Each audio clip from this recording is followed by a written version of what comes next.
including Be the Match, as well as the Children's of Hospital of Minnesota. Please welcome Andrew Eklund. Thank you, Steve. Thank you, everybody. Thank you, panel.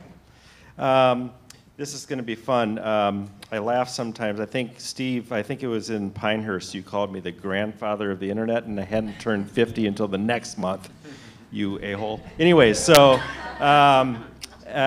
really happy to be here. And, you know, this is also interesting because to talk about social media in 2018 is we are now clearly in a mature market for social. I think I've been hearing it all day, that this is really the cornerstone of many of your activities.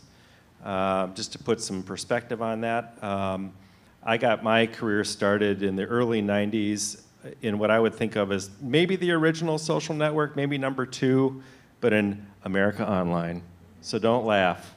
We still use those discs as coasters, right, that they used to send out, but we were doing social networking all the way back then.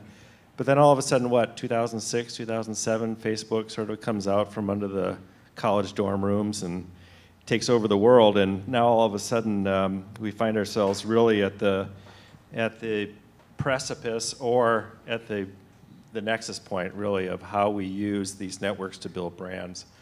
And so I have 3 great panelists here with me to really dig deep on this. And why don't we just go down and introduce ourselves? Sure. Hi, everybody. I'm Katryn, Geane, Director of Client Services at Situation. Hi, I'm Gary Kibel, and I'm an attorney with a law firm in New York, Davis & Gilbert, practicing a lot in the areas of digital media and marketing and privacy. Hello, I'm Susan Waldman. I'm Chief Marketing and Communications Officer for Meals on Wheels America. So in full disclosure, Situation and Meals on Wheels work together. So this is, you know, you'll see a lot of familiarity there. So I think that's wonderful. And Gary is the, other than my wife, the only other attorney in the world that I like. So, no, Gary. Yeah, we're friends on MySpace, right? Yeah, that's right. Yeah, that's right. Still, yeah. Just the 2 of us. We're the last ones left. Yeah, this is great. What I would like to do, I'd like to start with Susan, if you will, because your story, I think, of how you're doing what you're doing, probably followed then with Katryn would be great. I think it's great fodder for this conversation. I presume you're talking about the story about how we went from using social as for 1 or 2 purposes that we had across the organization to how it blew up into one of the major things we're doing as an organization. It was funny because it was a year ago, March. It's what we call our version of March Madness.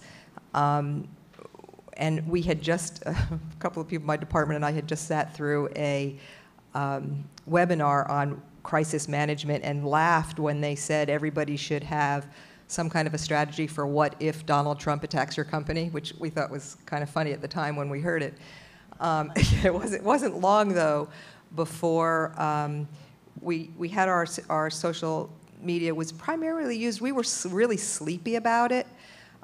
We picked it up a lot when we put into the marketplace a campaign with the Ad Council to recruit volunteers, and we started to make a lot of good headway in recruiting volunteers. We needed a younger generation of volunteers, and we were plodding along in a really nice pace and very happy with what was happening until the president's new budget was announced a year ago, last March, that threatened to cut some community block grants that included funding for Meals on Wheels programs, which was picked up very early in the morning that day by the New York Times before it was actually, with the information that was leaked the night before.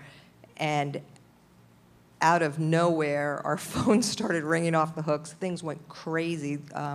We turned half the organization into a PR response team, put them in a war room, conference room, and actually called Situation and said, help, because we went from having, just as I said, kind of little sleepy growing activity to we were being bombarded with messages that were coming to us. Most of them were in defense of us, almost all. I actually don't remember seeing any that weren't. But it took us from being kind of slow and sleepy to really needing to up our game and take control of what was going on, because a lot of what was being said wasn't true. So that was pretty much what threw us in there and got us started into what became a couple of weeks of very long hours and I think we turned all of Situation into a Meals on Wheels response team for that. And then since then have really expanded how we're using it and gotten a lot more strategic with it. With trial by fire, definitely. Would you, if you were to go back in time, are you glad that it happened? Yes. Right. Right. So what you wish wouldn't happen, you wish would happen again. So I would love to hear from Katryn in terms of what did that war room look like, and how were you governed in terms of responding? Yeah, so it looked like me getting an email at 7:30 in the morning that's like, hey, Meals on Wheels is mentioned in this article. You might want to read it. And I was like, cool, uh-oh. So we sort of got in there, and we had one of our community engagement managers assigned to Meals on Wheels at that time, and so he was always, talking to people, and he also saw it right away in the morning. His name is David. He's lovely. And he was just like, what do we do? And I was like, guys, it's totally fine. We got this, because we have this document that we call the Rules of Engagement, which is basically, before this had happened, we had established who we're going to talk to, what we're going to say, and what we're going to ignore. And so by sort of looking back at what we had already established as part of these rules of engagement, we were able to say, like, okay, this fits into this bucket there, so we know how we're going to respond. And the way that we set up those rules of engagement, which we do for all of the people that we work with, but went through the process with Susan and her team, and it kind of boils down to asking yourself 3 questions, which is, who are you always, who are you sometimes, and who are you never on social? So as a brand, how are you going to interact? Who are you going to interact with? What are you going to amplify? What are you going to ignore? And then when there's misinformation, how are you going to try to correct that if you are? So those kinds of questions and stuff. So we already had that a little bit set up. What Susan is talking about, the America Let's Do Lunch campaign, is a volunteer campaign to drive more volunteer signups. So we sort of had to look at it really quickly and be like, okay, we're not talking about volunteers anymore. We're talking about this now. So what's the factual information that we need from Susan's team? So we got all of our facts sort of ready to go. And then it just ended up being like tweeting for, like 3 days straight, pretty much. But then we sort of came out of from all the fog of that. So that was March 15th. So think about it like March 18th. Not that anybody remembers the date Nobody or remembers anything the like date. that. But so 3 days later, we were like, okay, now what do we do with this? Our Twitter, following has increased by 1,000%, and that's not an exaggeration. It was really a lot like that. A lot of people were asking, how can I get involved? What do I do? How can I give money? So those were all the kinds of questions that we were directing everybody to, and had all the resources for everyone. And so we sort of said, okay, now we got this burst of attention. We got through it. Now what do we do with these people? And so that's sort of what Susan is talking about, how now since then we've been expanding the social media strategy and looking ahead. At the end of last year and then all through this year, 2018, we've been working on boosting all basically digital across the whole organization, with social really at that center point of everything that we're thinking about and that community that we still want to engage. In a moment, I want to come back to how you've used that sort of boost to a whole new platform as a launching pad for maybe a renewed look at how social is going to play in this, because all of a sudden it played itself out in real time. Before I get to that, Gary, I'm sure you've seen lots of clients who have maybe experienced something like this. It could be some negative possibility or negative publicity, could be positive publicity. Can you name any, just off the top of your head, of where are the snakes and alligators, where are the bodies buried, where this could really, where brands maybe didn't quite play it the way they should have, or it sounds like they did a good job on this. What are some of the cautions that you might give to your agency clients? Well, that's a good question. In this situation, this was more of a political PR issue. And so there you can be reasonably comfortable in terms of what you're saying, where I see companies have problems where there's potential legal exposure. Maybe there has been a security incident, or there is a problem with a product or service, and the first response is, I just want to go on social media, explain myself, say what's happening, and you have to be concerned, am I exposing my company to liability by being too forthright? There's always a benefit that being forthright for publicity purposes, but if you're admitting that maybe your company had a problem, or maybe there was information that was exposed, then you want to speak with your counsel and find the balance between what the marketing people want to say and what legal counsel is telling you should say. And just in general with social media, with pharma, there's a lot of regulation, and so people are very careful about what they say. There's a lot of regulation from the FDA about pharmaceutical and prescription drug advertising and what you can say about a product or service.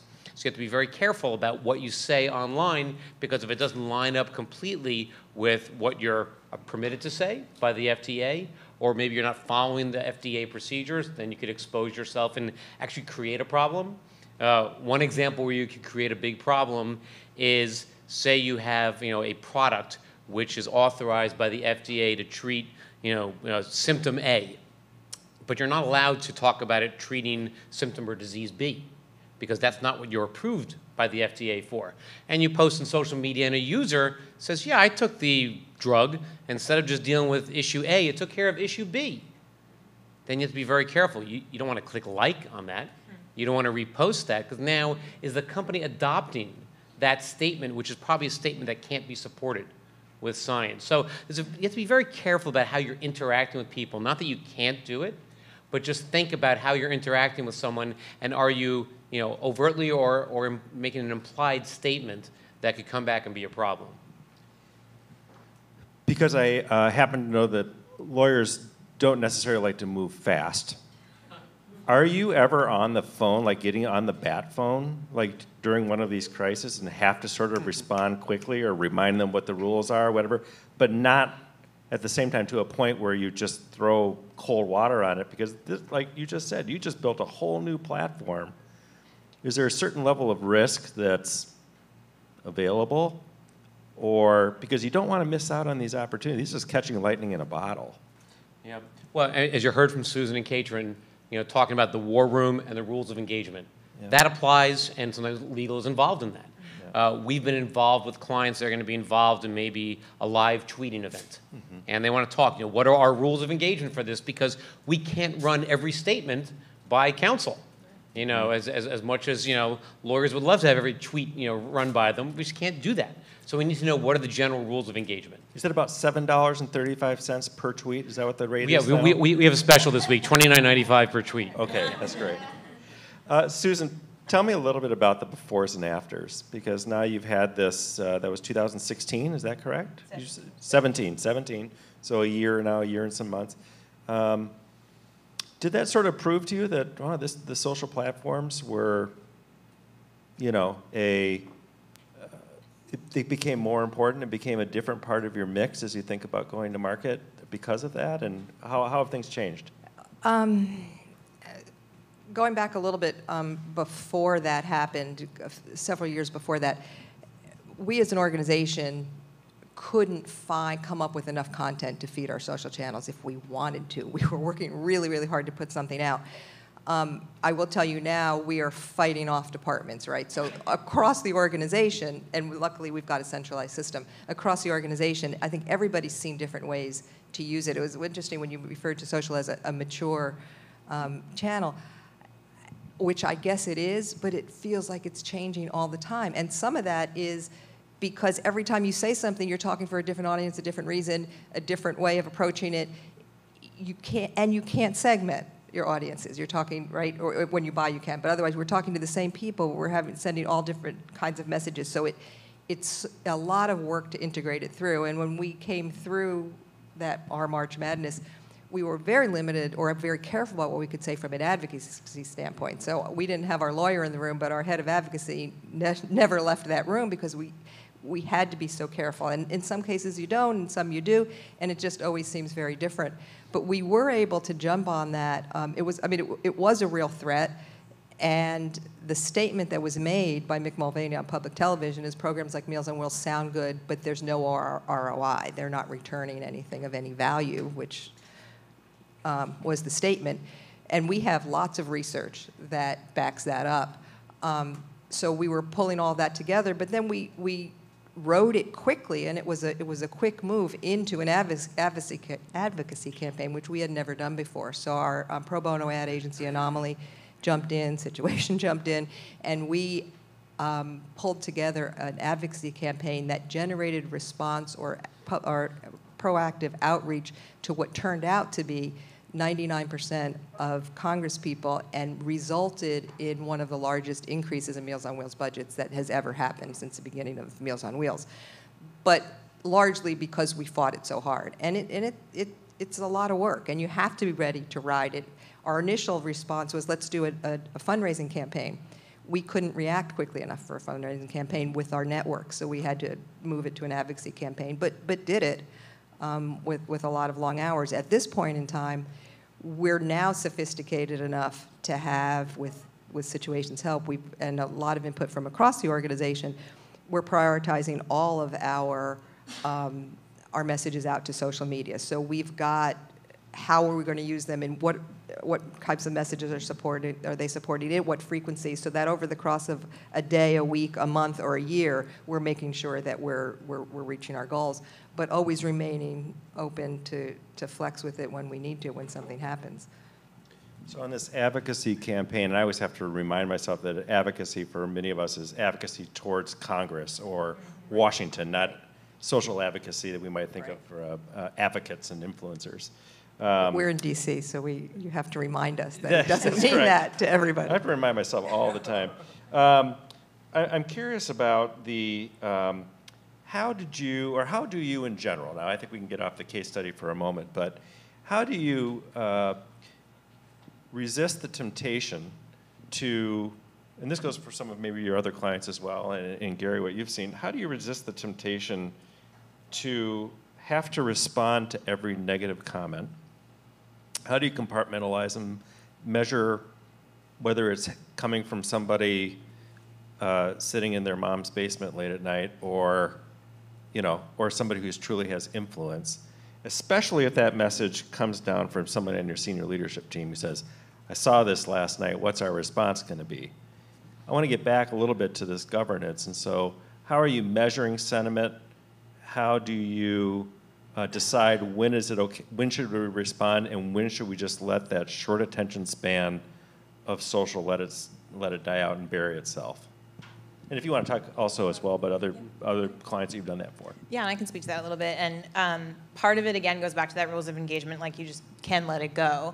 But the other thing, I think, is that if you're really nurturing this community and engaging with people, they will do it for you, so you don't actually have to say anything as the brand. And that's, I think, a true, great, when you're facilitating and talking to a community that does that, you're doing it right. Because they're we work with a lot of shows too, so to just take it out of this context for a while, but somebody might comment oh, that Broadway show that I saw was the worst, and then immediately following it, 20 people will be you're wrong, go away. So it's great, you don't have to actually say it as the brand because you're having other people do it. I think in the case of the boss saying I saw this tweet, what are we going to say back to them? Hopefully you've been having conversations with them about why maybe you should just ignore the trolls. But if not, then I think it's a moment to sort of say, okay, what would you like to say back to them? Why do we think it's important to respond to this? How are we going to? And also, if you really make me post that, this is going to then be a conversation, so maybe we should not do that. But I think it's important to hear people out and why they want to respond and how would we respond. Let's talk it through, and we do that a lot. How are we going to handle the situation? Are we going to respond? Because sometimes it's not just a yes, no. It's a what would we do? Okay, and then, and then. And in the end, I would say most of the time it ends up being we don't have to do that, but it's good that we had this conversation so that we know for next time. And of course, there's a very fine line these days between a troll and a very influential politician. So, Gary? Yeah, I would say, and you also look at whether it's a positive statement or a negative statement, and that can trigger a legal obligation. If it's, again, my example earlier, if it's a positive statement, this drug had this great effect on me for this off-label use. Well, then you got to be careful. You don't want to jump in and say, that's awesome. I'm so glad that worked for you, because if that's not what the drug is approved for, then you have a problem. The reverse, there's something that the FDA has, which is called adverse event reporting. And that's what scared off most pharmaceuticals from social media in the early days. And basically it means that if a consumer gives you notice that they had some adverse effect from the medication, you have to tell the FDA. So somebody's on Facebook and they're on your page and they post, I took your, cold medication and my hair fell out. You've got to now, you have an affirmative obligation to go and tell the FDA about that. Wait, even if they just post it on Facebook? It goes on your officially page. Reporting to on you. your page. Oh my God. Yes. Which is why initially a lot of brands were afraid to go online because they're I don't want to know all this stuff. If someone sends me a letter and they tell me about these bad things, I'll go and tell the FDA. Now I've got all these, comments and tweets and posts, and the FDA has given a little bit of guidance, but not great guidance, because, if you have a page and you get, 10,000 comments, a week, how can you go through all of them and analyze them? And the FDA is indicating that the real-time nature of it, there's not an obligation, but if you see it, and again, that danger, you clicked, oh, I'm sorry, or, you clicked like and did the sad face or something like that, yeah, you wouldn't click like, but click the bad face, now you know about it. And you actually then have a legal obligation to go and tell your regulators. Susan, on the Meals on Wheels side of it, you had mentioned on our call that you might get some sort of customer service complaints like mom didn't like her meal today or whatever. And do you have to develop an engagement policy around what might seem like the most mundane? We're, I'm not sure why you're laughing, but we're, I think, extremely fortunate in that we don't get a lot of negative, but if we do, it's usually that. Yeah. The meals are not good, don't like the meals. And honestly, I'm not sure what it is, what our response is to that, but they're very few and far between. And if we see them, we'll pass them on to the local program if we see there's really an issue. And I mean, Katryn made a comment earlier about it's really about engagement with the audience. So even though there's some exposure or risk in some ways to do it, the whole idea of it is this gives you a media where you can engage with your audiences, you can develop and continue relationships that you have with them. So we try to handle what we can in as good a way as we can and only ignore it if it really seems like it's kind of going to cause a problem to do so. I'd like to, let's turn this back to the positive because I really think this is a very positive part of brand building. Tell me a little bit about how you are discovering your own brand stories through the interactions that are coming from your fans and the community, and how have you used those insights, whether it's to leverage them to other campaigns or to, we just talked about it out here, just it's almost like it's like live market research to inform the language you might use in a campaign or the creative you might use, or do you use what you see in the public and ask for permission to reuse that the way Amy has or whatever and be the match? I'm curious about that. Yeah, there are times we do that, and our engagement is never, it's always part of a kind of a multi-dimensional look at what we're putting out there, right? So everything we do has to, first of all, be on brand. It's got to be brand personality. It's got to be brand voice. It's got to be consistent with the major brand messages that we're trying to get across. In our case, everything we do has to be focused on it's more than a meal. Everybody knows the meal part. What they don't know is that somebody's actually coming, talking to somebody, knocking on the door, giving them some socialization in the day, and that's the piece that has to be central to what we're doing. So those things inform all the decisions we make. So those are the kinds of stories we're looking for. Those are the kinds of things that we're focusing on and the kinds of messages we put out. We do, sometimes we'll repost, retweet something if we see it. We get a lot of our content from our local members. So there's 1,000 member programs for Meals on Wheels America. They're all local community programs. So we actually work with them primarily to get the content. We either go directly and do what we're doing or work with them and don't do as much reaching out to people who are conversing with us for their stories. So Gary, can you give us a little bit of the playbook about what a brand needs to do from a checklist, a legal checklist, compliance checklist, if, let's just say, an amazing story is captured via cell phone by one of Susan's customers, and it's a delivery, and they captured it, and the customer, do you call them customers, or I guess? Clients. Clients. Just has a smile on their face because they've had this wonderful socialization for the day, and it's just captured beautifully. Yep, herky-jerky, cell phone, no big deal. And they say, boy, we couldn't even, there was no way we could film that level of authenticity. We couldn't hire actors to do it. It's just that right there. What do they need to do to potentially use that story and either amplify it or use it in a paid media post? Right, and when we say ad, you need to realize that even for a not-for-profit, for any organization, when you're reposting content and putting it out there, it's an ad. So it's not like in your personal life where you see something interesting that a friend posted and you want to take it and do it elsewhere for your personal use. Everything you're doing is commercial. So when you're doing it with commercial, you have to analyze, do you have the right to use this information? And what normally, and Susan's indicating that you might get the right, for someone to use their story. and post it. When you're on one platform, say someone tweeted at the organization and said something positive, retweeting within the same platform and keeping the content there, probably, that's fine, that's okay, very low risk. Yes, someone could make a technical legal claim, but really never happens. But the more likely thing is someone posts something, you say, that's great. I want to grab that content. I want to put it on my website. I want to show stories of people engaging with us and having a good experience. For those, you need to get a release from the individuals. And it doesn't have to be a very formalistic, document. It could be a very simple release. You could direct message them, get them to an acknowledged release, but there's a thing called right of publicity. And you can't take someone's image and their likeness to use it for a commercial purpose, which any of these ads would be a commercial purpose, without their permission. So a release will cover you for, to amplify that. I suppose there's some sort of crazy risk that you want to do a background check on that person, that they're, a member of some crazy fringe group or something like that. But I suppose that's just part of the risks, along with, well, it's the story.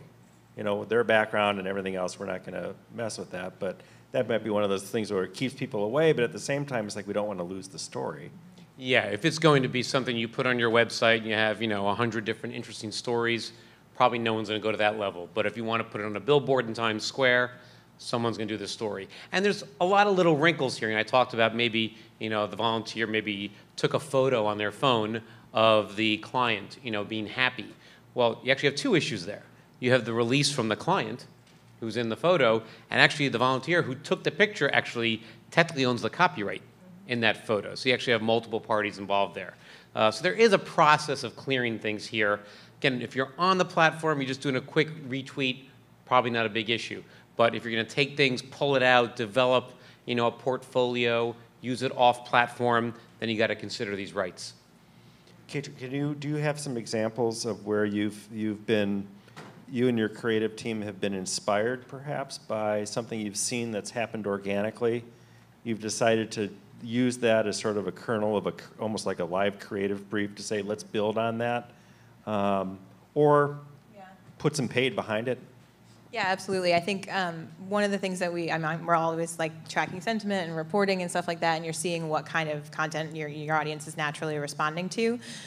So one of the things that we do is we put stuff out there, see how people respond, what are they coming back with, and then we'll actually develop more content streams or buckets or whatever jargon you want to call it, and that's double down on what people actually want. So I think it's not only the interaction, but then, what people are sharing with us.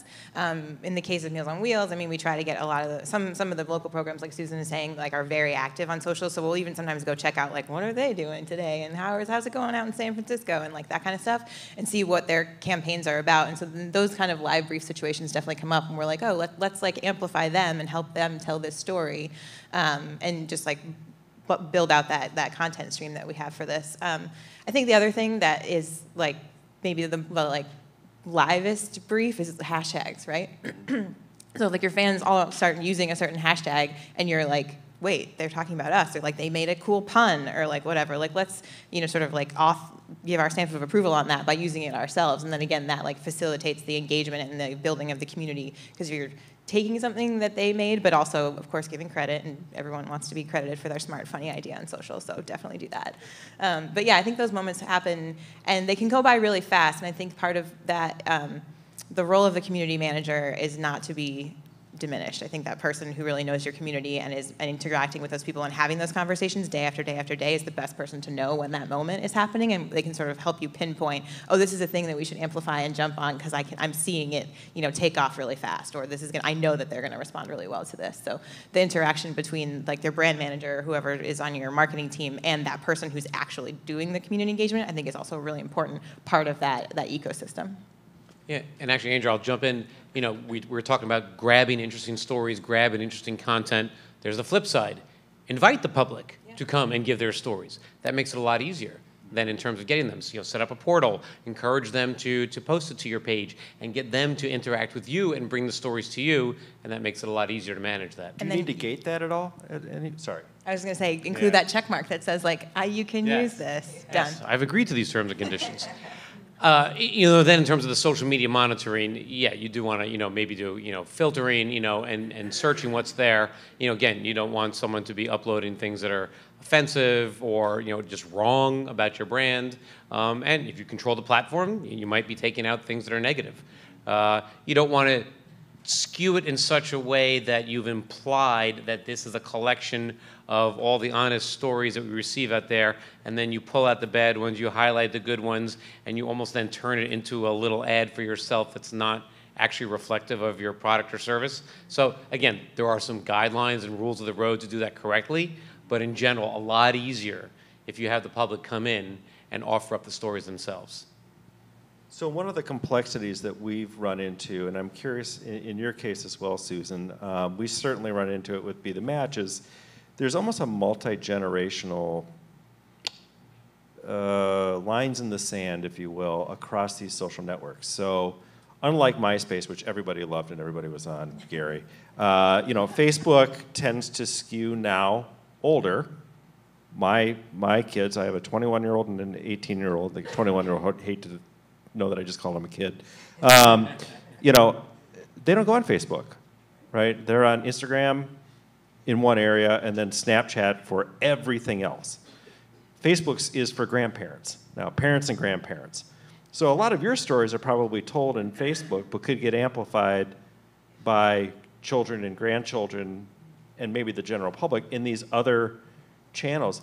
What do you do to try and align internal sort of social literacy, social network literacy across staff to staff this? And I'm sure you lean probably quite heavily on situation as well.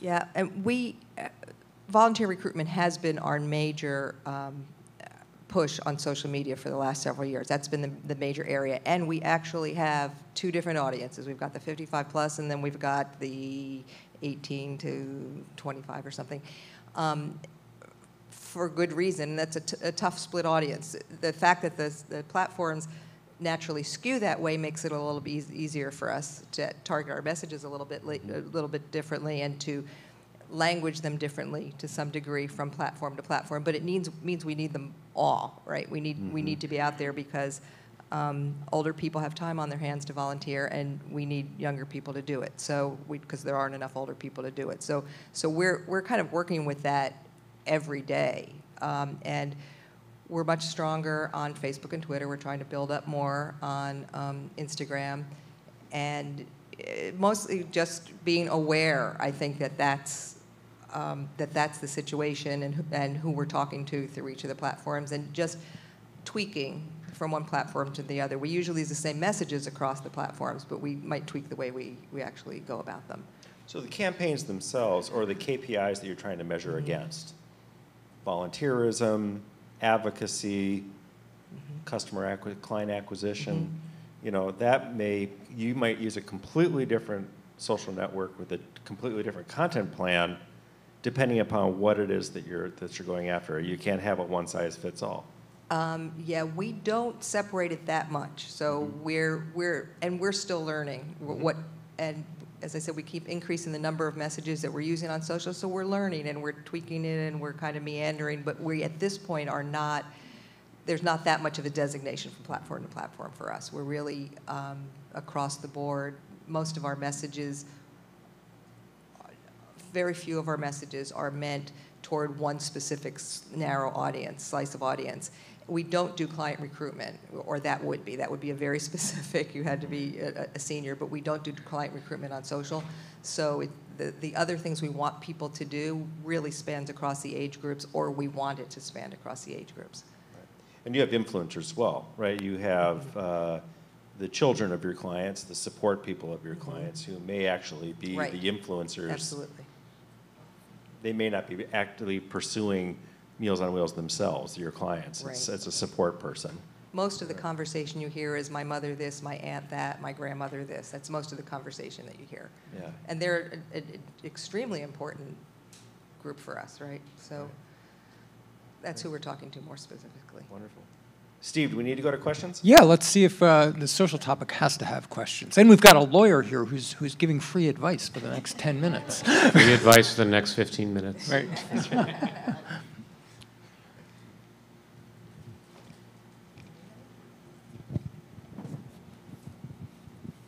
I'll throw out a piece of free advice while you're thinking about this. In addition, you always need to think about the platform's policies and their rules. They all have different policies. They change all the time, which is very challenging. So if you're thinking about doing some campaign for contributions to raise money, or do a sweepstakes, or do something to engage with with your followers, you need to think about the platform's guidelines, because you don't want to spend a lot of time and effort to create a fantastic campaign. You put it up in the platform, and then the platform takes it down. So another piece of free legal advice to take home with you. So I've got a question for the audience. I want to turn it on you for a second. I wrote this down earlier, and I realized that we may not have the answers up here. You said something at the very beginning, Steve, that the internet is perhaps the most horrific source of truth around medical conditions, and Dr. Google is not so great. So I am wondering, from those of you who are on the care side, are we required almost by a Hippocratic oath to do no harm and to provide care? And I don't know what the Hippocratic oath is other than the term.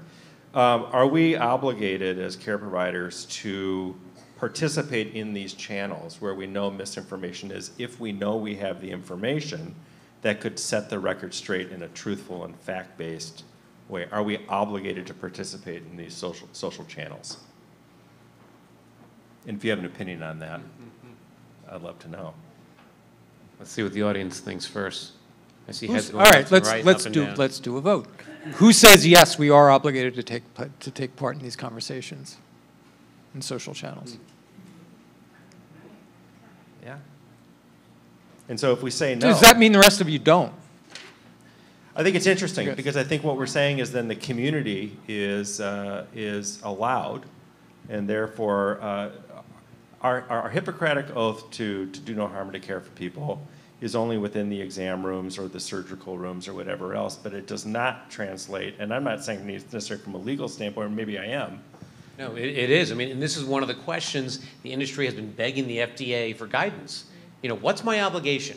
You know, if I have a Facebook page or I have a blog and there's all these comments and half of them are wrong, what's my obligation to post, correcting information, to scan them? How far do I go? And the industry's been asking the FDA for guidance and has not gotten it.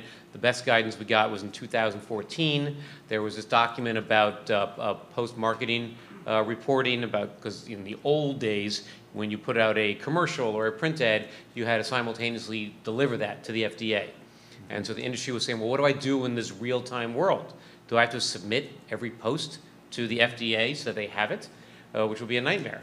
And the industry was really looking for guidance, and the process kind of stalled about 4 years ago when there was one guidance document that came out, and there's been no follow-up since then. So it's still an open question. I would imagine, for example, if you are a health system and it's the flu season, and you're an insurer and you're trying to encourage all of your members to go out and get a flu shot, and then an anti-vaxxer gets onto your page and starts to spew on your page, starts to spew anti-vaccination information, because it's on your page, are you not obligated to at least shut it down? It's your page, so I assume you can shut it down.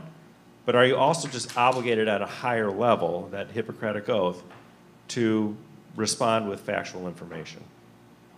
Or is that just a brand choice? It might turn in part about, what are they saying? Are they saying in general, we don't like vaccinations?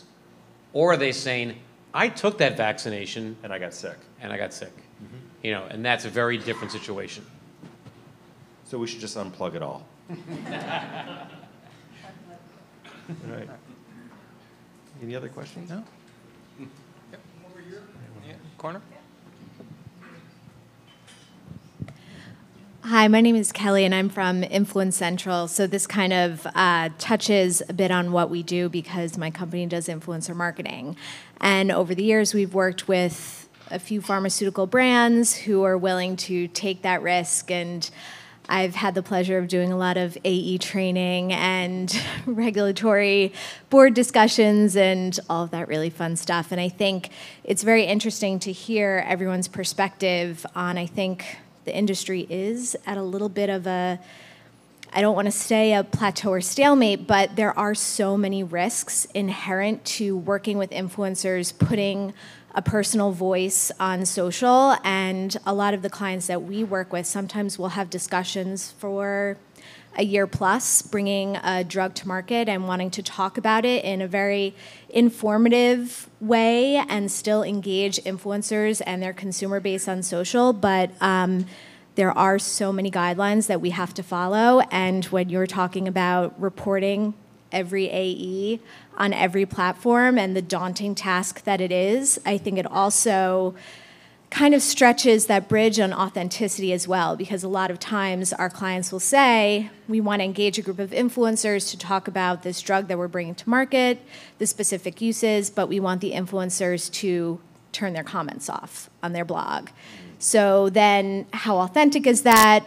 What will that do ultimately for engagement? And if we're saying that engagement will relate to ROI, what are these companies getting from that in the long run? So kind of hearing everyone's take on it is really interesting, and I think we're at a weird crossroads, I think, in the industry in terms of healthcare brands coming into market and working with influencers in the social space. So it's kind of enlightening to hear. Yeah, and you may know about this story that I'll mention, but there was an issue with, forgive me, I don't know which Kardashian on social media, but there was a Kardashian who was pregnant and was using a morning after pill, or I'm sorry, a morning sickness pill, and had posted about the effects of the pill and how helpful it was with morning sickness, and then got a letter from the FDA saying that you didn't make the required disclosures about the side effects from using this medication. And even though the influencer is using this medication, you need to have these disclosures about possible side effects.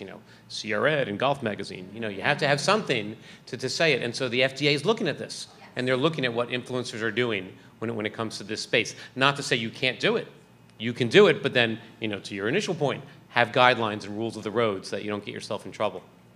Even like glossaries will do, which I'm sure you have as well. If you want to use this word, use this one instead. Yes. But then if you hire a Kardashian, you just got to assume the risk. There's another risk involved with that. I think pregnancy is a side effect of being a Kardashian, but sorry. We have one more here. Do you have time? I was just saying hi. Alexandra Gilson from CMI Media. I run a lot of our paid social programs for pharma companies. We had AZ here before. So a big workaround, a lot of pharma companies are scared of the comments that comes along with social advertising. So a lot of things that we've been doing for our clients at CMI is Facebook, the big ones, so let's say Facebook and Twitter.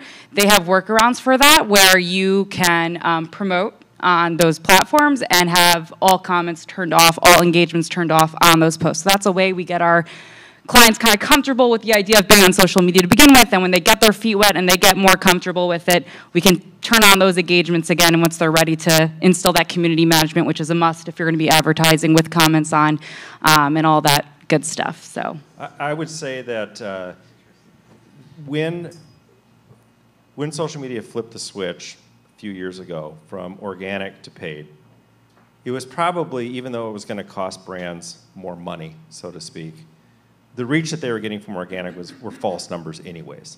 And they were increasingly invisible, which is why the major networks turned it off anyways, because their organic reach wasn't interesting to their users. And so the fact that they went to a paid model, really, again, even though it cost a lot of money, was much more brand safe and gave the brands much more control. And so I think this conversation today has been a lot about organic, which I think is really interesting, and I think as a nonprofit, the organic side of this is extraordinarily important. I know it is for Be the Match and for community building and boots on the ground, but at brand level, I think 70% of the money we spent last year in digital media was in the social space. Turn it on, turn it off, A/B test the crap out of it, audience segment till you bleed. I mean, it's just like amazing amount of stuff that you can do on that you never had in organic, and it feels more natural, I think, for marketers and advertisers, and a lot more control. So I think that is why we're seeing that. Where did you find those of us who have been on Facebook maybe 3 times this year? Where do we find you? Yeah. Well, those of us. I know where I find you. You're on a trail running someplace out in the woods. Yeah. If you're on social channels, where are you actually spending the money? I mean, we increasingly are seeing more of the budgets still go to Facebook, even though we know that there are vast amounts of audience that are simply being missed by that platform. Even though, for all of those great reasons you cited, there's good reason to spend money on Facebook, except for the fact that a great many eyeballs just never go there anymore. The problem is the numbers still add up. I mean, on a performance basis, on an ROI basis, the social advertising numbers still perform extraordinarily well. I'm not just talking, I'm saying Facebook, Instagram, Snapchat, whatever, Twitter, LinkedIn.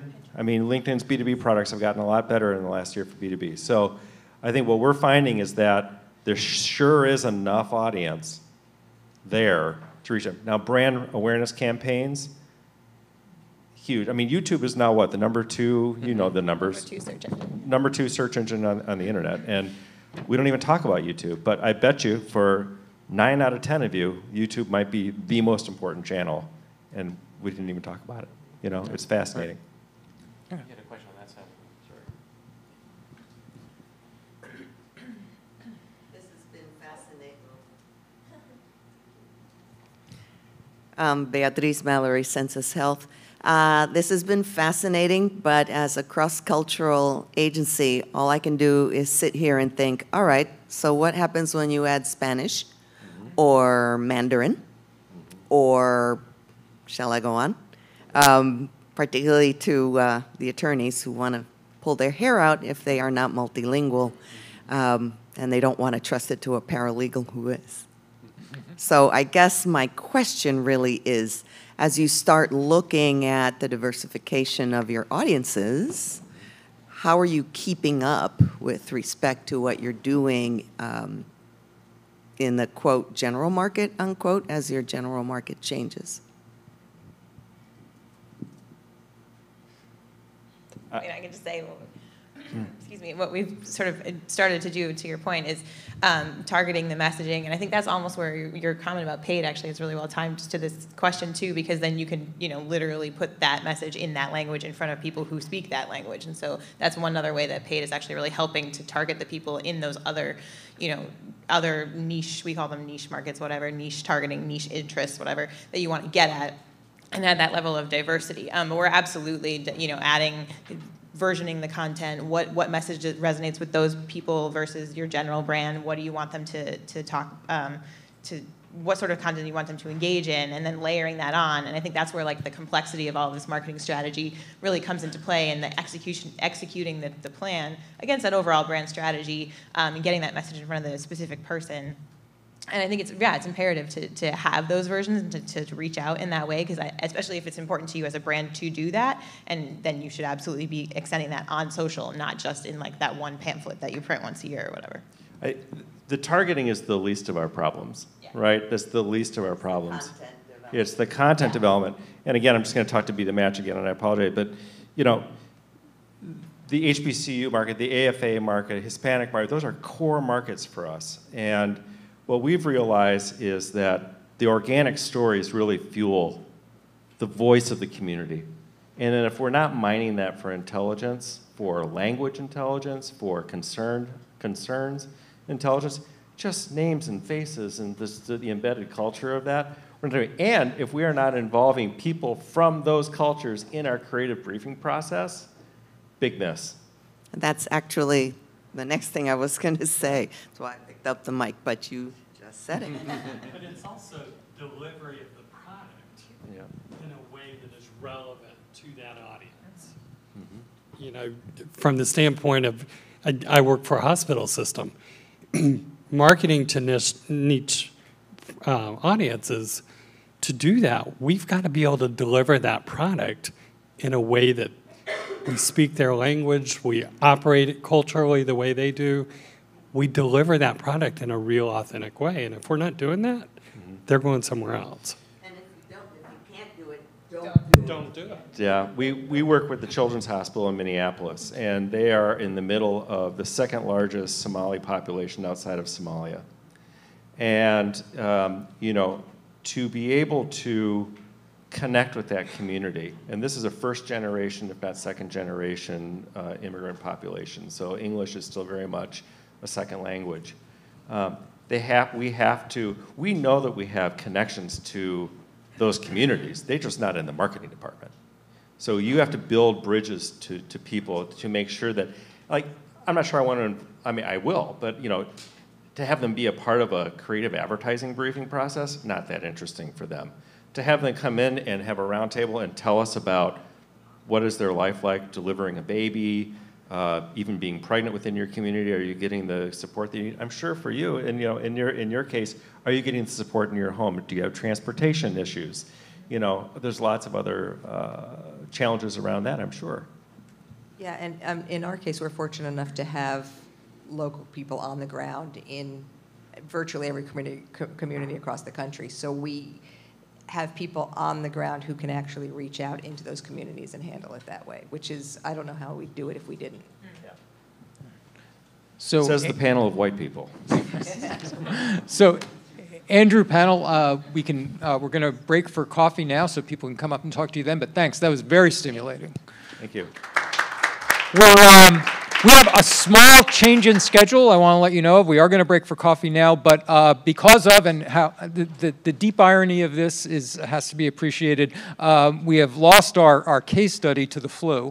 At a healthcare event, we have lost somebody to the flu, so we won't be hearing from Thinks today, but I hope we'll have Kibel back at another time. But we will come back to round out the day with our panel talking about creative. We'll view a little bit of the creative that's out there now and talk about how we can get beyond the stock footage and the slow-mo smiles.